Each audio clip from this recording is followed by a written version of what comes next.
अस्सलाम वालेकुम व्यूअर्स, मैं हूं फिदा काकड़। इस वक्त आप देख रहे हैं माइंड एक्सपेंशन।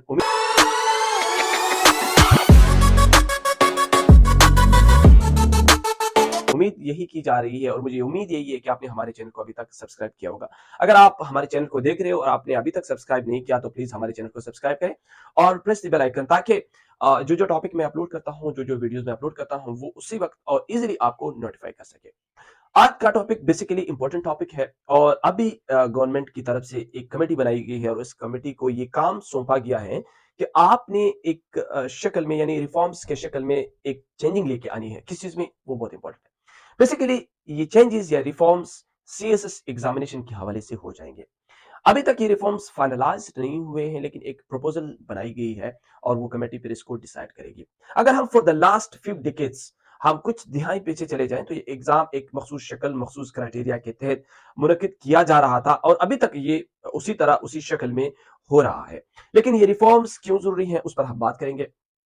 आज का बेसिकली जो टॉपिक है CSS reforms, cluster based examination आप कह सकते हैं।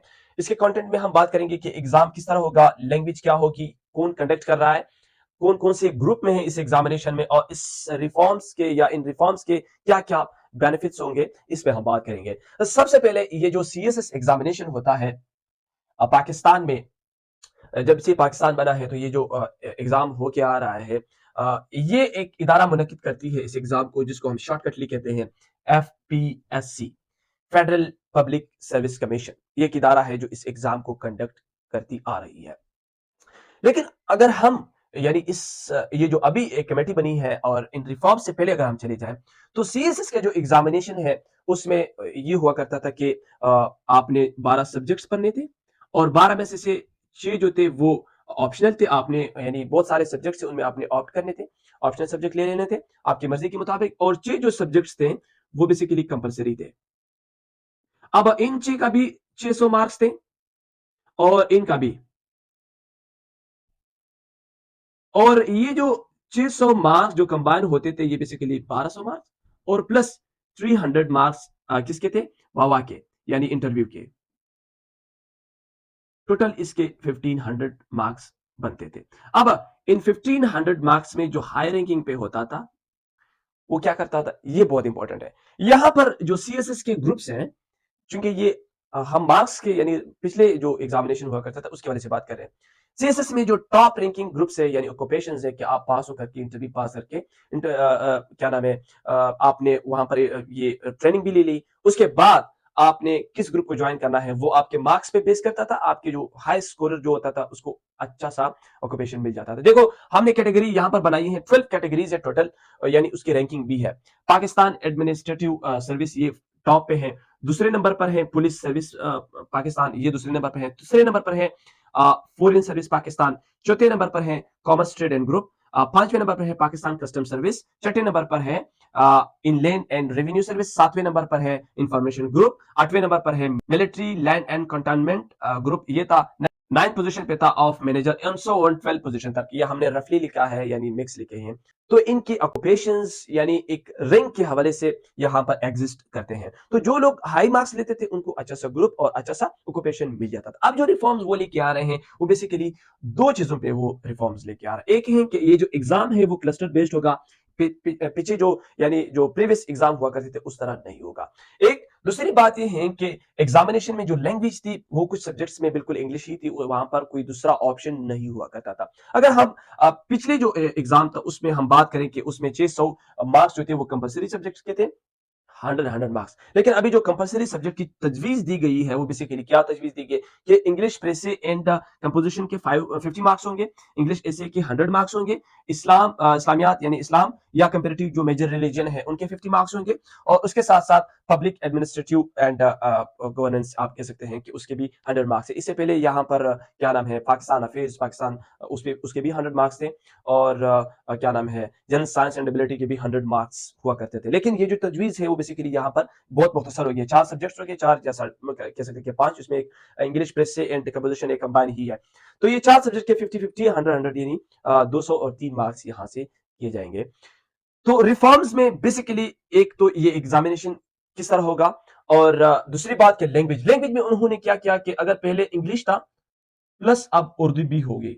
अगर ऐसे हम पहले इंग्लिश में लिखा करते थे, तो अब उर्दू में भी हम लिख सकते हैं। अब क्लस्टर पे भी आते हैं कि क्लस्टर बेस्ड एग्जामिनेशन क्या है। लेकिन एक चीज बहुत ज्यादा इंपॉर्टेंट है। पहले किस तरह हुआ करता था? पहले इस तरह हुआ करता था, अगर कोई मेडिकल से है या इंजीनियरिंग से है या लॉ से है, फर्ज करें मेडिकल फील्ड में एक जब शख्स है, मैं फॉर एग्जाम्पल मेडिकल फील्ड से हूं और मैं जाता हूं कहां पर, यहां पर इनलैंड एंड रेवेन्यू सर्विस में, तो ये तो बिल्कुल मुनासिब नहीं है।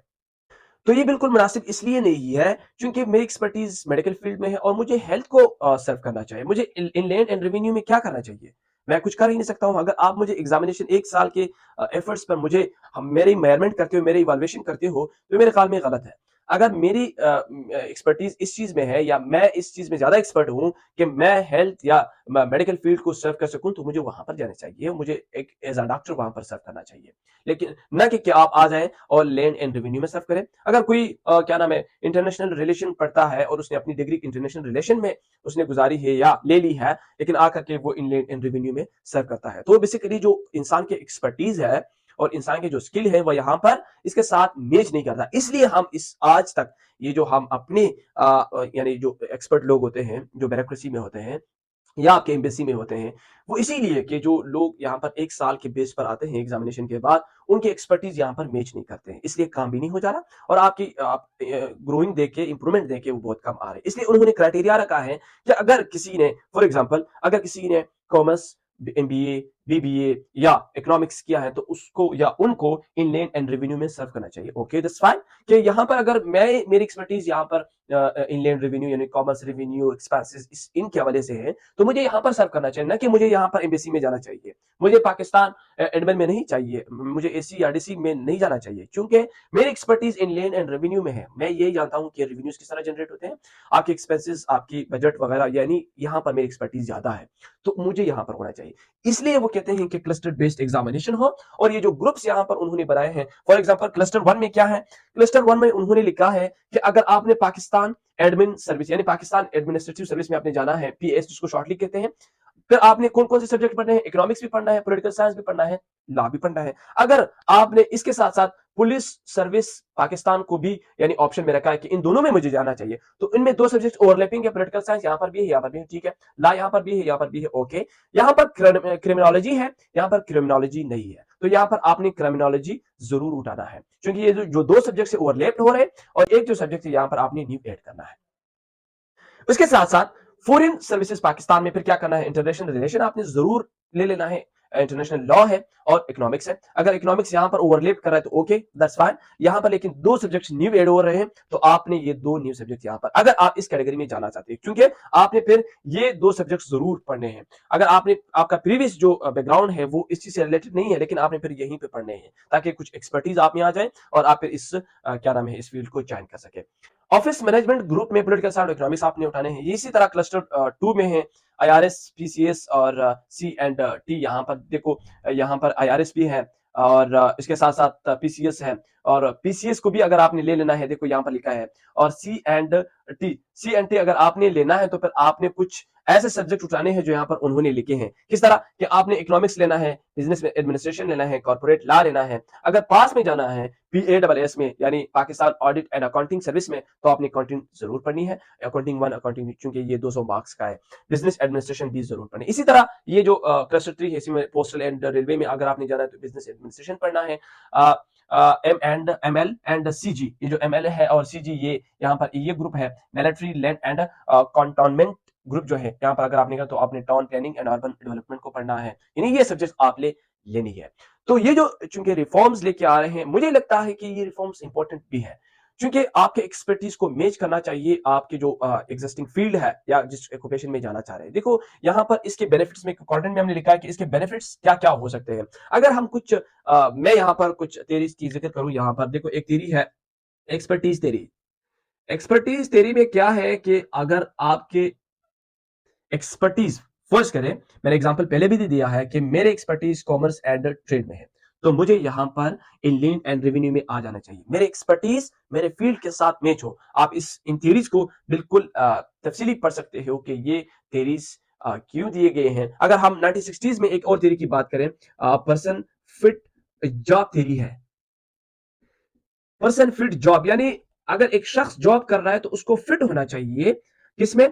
जॉब, जिस जॉब के लिए आप उनको रिक्रूट कर रहे हो। देखो अगर हम एचआरएम में चले जाते हैं, एचआरएम में ह्यूमन रिसोर्स एंड मैनेजमेंट में हम चले जाते हैं, तो यहाँ पर क्या होता है, अगर आप रिक्रूटिंग करते हो ना, आप हायरिंग करते हो, हर ऑर्गेनाइजेशन में, हर एक बिजनेस इदारे में यहाँ पर एचआरएम एक फील्ड होता है, तो वहां पर वो क्या करते हैं, अपने एम्प्लॉयज को हायर करते हैं। तो उनको फिर ये थ्योरी सामने रख करके ये कुछ लोग हायर करते हैं। अगर मुझे मेरे एक्सपर्टीज अकाउंटिंग में है, तो मुझे अकाउंटेंट पे या मुझे अकाउंटेंट पे अप्लाई करना चाहिए, और उन्होंने भी मुझे अकाउंटेंट के लिए ही सेलेक्ट करना है और हायर करना है। एक और थ्योरी है पर्सन फिट एनवायरमेंटल थ्योरी।